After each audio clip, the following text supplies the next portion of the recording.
The LA Clippers Summer League campaign has come to an end, and it was in slightly disappointing fashion, with the controversial call ending what was a nail-biter of a game and a really exciting one overall against the Lakers.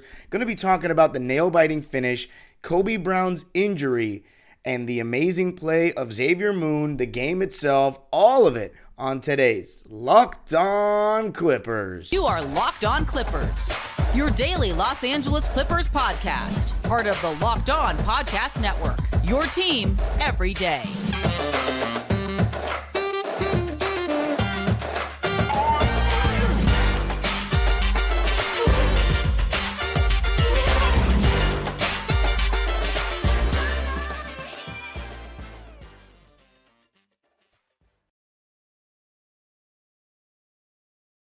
Yes, sir. You are locking in with the Clips. Thank you for making Locked On Clippers the first listen of your day, your team every day.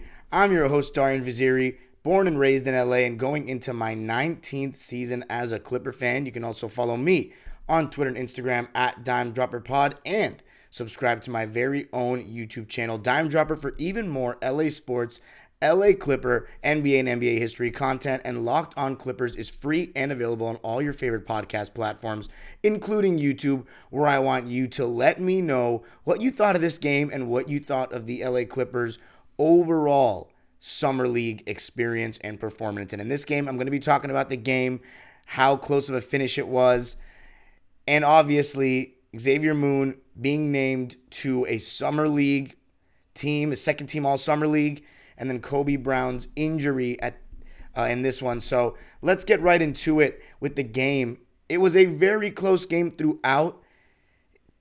Each quarter was won by 6 points, except for one quarter that was won by 7.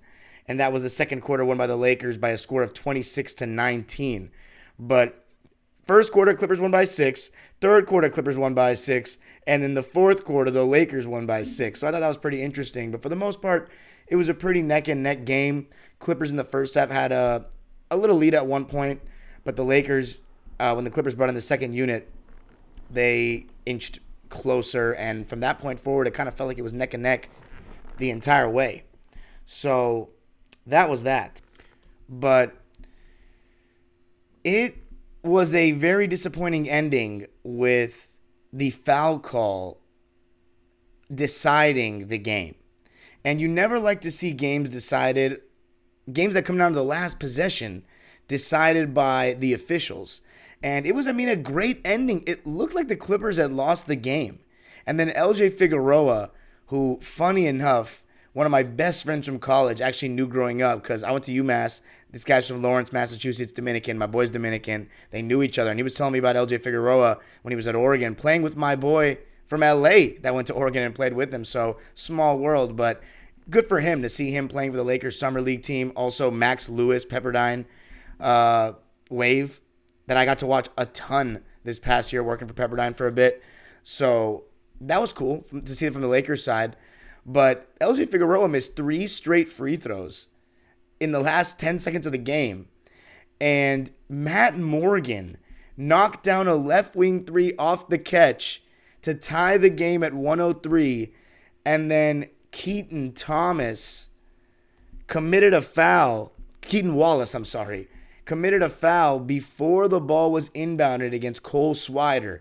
Now, giving my actual unbiased opinion, it was a little push, but there is no way that Cole Swider is getting pushed to the ground like that. I'm sorry. It looked like a flop. Clipper coach in the Summer League, Dante Jones, was saying it was a flop. It just wasn't a play where it looked like a guy of Cole Swider's size was going to be knocked to the floor. Maybe knocked off balance a little bit, but the play wasn't even drawn up for Cole Swider. It was a lob attempt that was coming.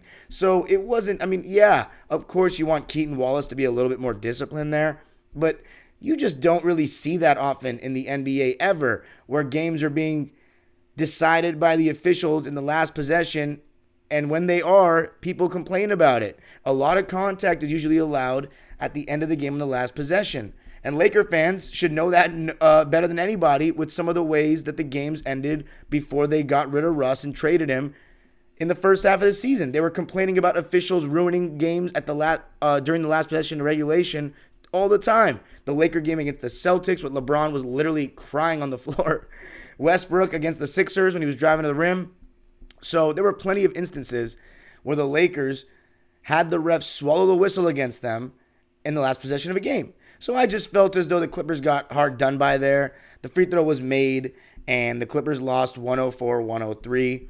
But it was a good game. I mean, 52% shooting for the Lakers and 50% from three. For the Clippers, we also did not shoot badly at all. 48% from the field, 34% from three, and in the three-point attempt department, we had 15 more than the Lakers. They shot 26 threes, made 13 of them. We shot 41 threes and made 14 of them, so that's 34%. So not particularly great. And I thought the reason we lost was because we had like a 6-point lead in that fourth quarter. Not like a 6-point lead. We had a 6-point lead in that fourth quarter, and it felt like we just did not capitalize on our open shots, got a little sloppy with the ball. And that Hodge guy, he went crazy. He really went crazy. I mean, 7 threes. 7 for 13 from the field, 7 for 11 from three. So all of his made shots were threes. He had 23 points in the game, and the Lakers were taking advantage of our mistakes. And credit to him. Credit to him. Clippers got a little sloppy. They were finishing and punishing us. And it just came down to the last couple of possessions, and it just didn't go our way. We weren't able to hit the clutch shot. We missed a lot of open threes. I mean, looking around at the box score, Keaton Wallace, 1 for 4 from three. Bowden, 1 for 5 from three. Sims, 0 for 3 from deep. Castaneda, 1 for 5 from three. Broderick Thomas, 1 for 4 from three. Williams, 0 for 2 from three. So, again, looking at the bench especially, we did not hit the three ball well. They shot 50%. And what's crazy is they turned the ball over 19 times, and they still won the game. So, not tripping about it. Obviously, that's the end of the Summer League. 5 games. Clippers go 3-2. And coming up, going to be talking about Xavier Moon. He made second team all Summer League, and I think it's absolutely something to talk about how great his performance was throughout the tournament. Going to be talking about Xavier Moon coming up. I got a little tell you something about PrizePicks. PrizePicks is the best daily fantasy entry app around, and here's how it works. All you got to do is pick 2 to 6 players and predict if they will score more or less than their PrizePicks projection. You can win up to 25 times your money on any entry. And it's not competing against other people. It's just you versus the projections available. And PrizePicks offers projections on any sport that you watch. That could include the NBA, the PGA Tour, college football, the WNBA, the Women's World Cup, which is coming up in this weekend, actually. So you got to go check out PrizePicks. Entries can be made in 60 seconds or less. It's that easy. Safe and fast withdrawals, and currently operational in over 30 states and Canada. Just download the PrizePicks app or go to prizepicks.com to sign up and play daily fantasy sports. First-time users can receive a 100% instant deposit match up to $100 with the promo code LOCKEDON. If you deposit $100, PrizePicks will give you $100. If you deposit $50, PrizePicks will give you $50. Don't forget to enter the promo code LOCKEDON at sign-up for an instant deposit match up to $100. All right, so time to talk about Xavier Moon, who is obviously the nephew of former Clipper Jamario Moon, and was able to stake a claim on the All-Summer League second team. So, and he absolutely deserved it. Absolutely deserved it. And in this game, he was no different. Did a little bit of everything. Hitting shots off the catch from three, couple of wing threes in that fourth quarter, pull-ups. Again, really solid defense, active hands, showing that even though he's not the biggest guy out there, in fact, probably the smallest guy on the court more often than not, he's still able to move his feet well, stay strong, have a great use of hands, and take the ball away from guys. And you saw him punishing people in transition as well, whether it be with the pass or the finish himself. I think he also gets great elevation on his jump shot. It was a pleasure watching Xavier Moon hoop at this tournament, and I thought that he played or made really tough shots as well. Weren't the easiest shots in the world. 21 points, 8 rebounds, and in this game you saw a little bit of his passing chops as well. 10 assists on 7 for 11 shooting, 4 for 5 from 3, and 3 for 3 from the line. So what you really love about Xavier Moon is he was one of the only guys, and maybe the only guy on the team, that consistently was hitting his 3-ball. Bowden was pretty good, honestly, as well. But Xavier Moon, and when we needed it too, so many games where it was fourth quarter and we needed buckets, and Xavier Moon would just wake up and knock down contested jumpers. He also has a really solid handle too. I mean, quick in congested spaces. And I mean, to me, given his age as well, he probably should be our third string point guard. I like Jason Preston. I like the upside there. But I think if I had to choose one guy to spend more time with the Ontario Clippers and one guy to spend more time with the team, I think Jason Preston probably should spend more time in the G, because Xavier Moon is just a better player right now. He's quicker. He's more explosive. His defense is good. I can't tell you enough just from these 5 games who's better defensively. I think Xavier Moon got tested more one-on-one, but Jason Preston is just a bigger body, and I thought he was pretty good defensively as well overall. But Xavier Moon, his confidence, you could just see, is different than Jason Preston. He's older, more experienced, and he's a better shot maker, whether it's shooting, going to the basket, just a better scorer in general. Preston obviously hasn't been passing, and rebounding, and I've said that Jason Preston is the second best passer on the Clippers. But I think that Xavier Moon is not a bad one at all, and I think that he absolutely should be looked at as somebody who could be on the roster. And he proved it, or should I say helped his case, by being part of the NBA Summer League's second team. So congratulations to Xavier Moon, and we'll see what he will have for himself going forward with what the Clippers decide to do with him. But coming up, going to be talking about Kobe Brown's injury, the other guys, their overall performances in the Summer League. Going to be talking about that coming up.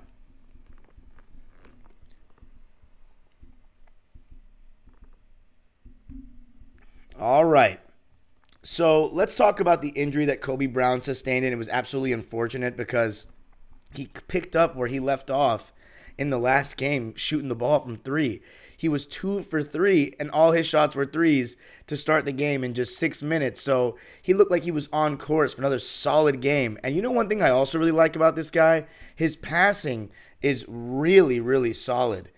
And I've noticed that when he's got 2 guys around him or there's an open man, he hits them, and he hits them on time, on target, and with the pace that the pass needs. And that shows me that he played college basketball for a couple of years, to be honest. I've said this on my own show, and I've said this on this show, but the guys that played multiple years of college, I think they just have stronger fundamentals, and one of those fundamentals being passing the basketball. And I think that you even see with Jordan Miller a little bit. He makes good connective passes. I talked about in the last episode, when he drives and attacks closeouts, he's dishing it off nicely. Kobe Brown, he saw some extra attention. He made the right pass throughout the Summer League. And overall, of course, it's unfortunate to see him go down with an ankle injury, but it looked like he just turned his ankle. It doesn't look like anything that's going to go into training camp or anything like that. But Kobe Brown, the way he ended the Summer League, the way we're going to remember him, that last memory of him, is of a guy that could not miss from 3. And that's exactly what the Clippers could use, especially another big body with some athleticism. And Kobe Brown, while not being the quickest in the world, absolutely has the bounce. And I don't mean like he's an extreme high flyer, but he is a powerful jumper. And he attacks the rim strong. Big body kind of guy. And I'm not going to go into depth in this episode about who I think should make the final roster, who I think should get a 2-way contract. It was just announced on Monday that Moussa Diabate is going to be signed to a 2-way contract again for the Clippers. I'm going to be reacting to that on the Wednesday episode. But for now, let's just go down the line with the Summer League guys and their stat lines and how they played in the game. Obviously, it was tough to lose Moussa Diabate. We played the last 3 games without him. And Bryson Williams, I thought he was better in this game than the last one. But overall, nothing too special. Turned the ball over 2 times, but he did have 2 blocks, and he had a couple of nice finishes. Had 8 points in the game. But for our biggest guy out there to have 0 rebounds, that's pretty tough. We had 30 rebounds, and the Lakers had 41. So That's definitely a big reason why the Clippers lost. 12 offensive rebounds for the Lakers and only 4 for us. So no rebounds, no rings. I always preach that. Jordan Miller, I think overall he had a pretty disappointing summer league, and he turned the ball over late in the game and caused us to play the foul game, and it was a major turnover. He had only 5 points and 5 rebounds and 2 assists, but he also did have a steal and a block, so you'd like to see that. Active hands-on defense. And the Clippers overall, their activity defensively in the summer league was superb.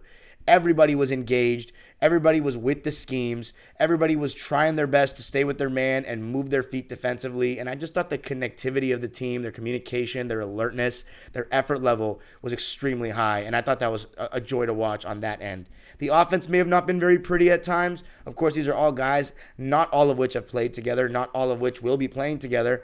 But their defense, I mean, to have that kind of chemistry was really, really impressive. And I think, I wasn't really watching that many other teams playing Summer League, so I don't know how their defenses were. But if there were anything like that, that just shows you the effort level and how hungry these players are to prove themselves.